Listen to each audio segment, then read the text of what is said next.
کسی زمانے میں ایک بادشاہ تھا جس نے 10 جنگلی کتے پالے ہوئے تھے۔ اس کے وزیروں میں سے جب بھی کوئی وزیر غلطی کرتا، بادشاہ اسے ان کتوں کے آگے پھینکوا دیتا۔ کتے اس کی بوٹیاں نوچ نوچ کر مار دیتے۔ بسم اللہ الرحمن الرحیم۔ السلام علیکم ورحمۃ اللہ وبرکاتہ۔ دوستو، ہمارے چینل اسلامک ورلڈ پر خوش آمدید۔ دوستو، اس چینل پر آپ کو اسلامی اور غیر اسلامی کہانیاں، اخلاقیات، ذوق تعلیم اور تاریخ پر مبنی ویڈیوز ملے گی، اس لیے ویڈیو کو آگے شیئر کرنا نہ بھولیے تاکہ ہر دوست اس سے مستفید ہو سکے۔ تو چلیے دوستو، کہانی کی طرف۔ ایک بار بادشاہ کے ایک خاص وزیر نے بادشاہ کو غلط مشورہ دے دیا جو بادشاہ کو پسند نہیں آیا۔ اس نے فیصلہ سنایا کہ وزیر کو کتوں کے آگے پھینک دیا جائے۔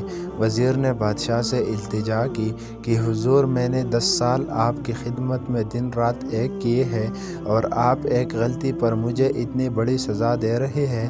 آپ کا حکم سر آنکھوں پر، لیکن میری بے لوث خدمت کے عوض مجھے آپ صرف 10 دنوں کی مہلت دیں، پھر بلا شبہ مجھے کتوں میں پھینکوا دیں۔ بادشاہ نے یہ سن کر 10 دن کی مہلت دینے پر راضی ہو گیا۔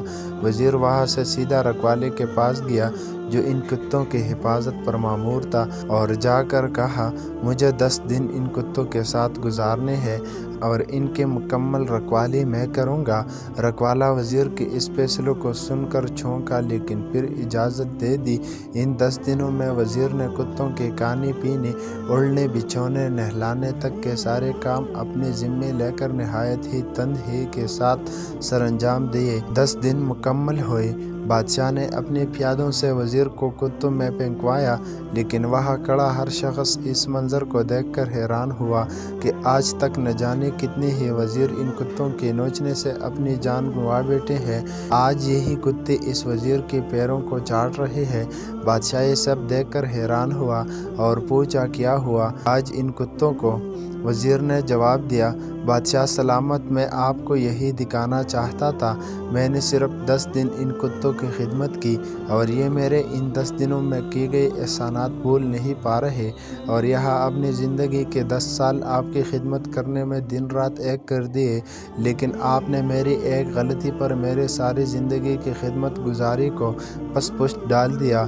بادشاہ کو شدت سے اپنی غلطی کا احساس ہوا اور وزیر سے معافی مانگنے لگا۔ یہ کہانی بس یہیں تک تھی، مگر اس کا مقصد یہ ہے کہ دوستو، غلطی ہر انسان سے ہوتی ہے، اس لیے اسے انسان کہا جاتا ہے۔ اگر غلطی نہ کرے تو اسے فرشتہ کہا جاتا ہے۔ اس لیے اپنی غلطیوں کو محسوس کرتے ہوئے دوسروں کی غلطیوں کو معاف کرنا بھی سیکھیے۔ امید ہے آپ کو کہانی پسند آ گئی ہوگی۔ ملتے ہیں ایک نئی کہانی کے ساتھ۔ وما علینا الا البلاغ۔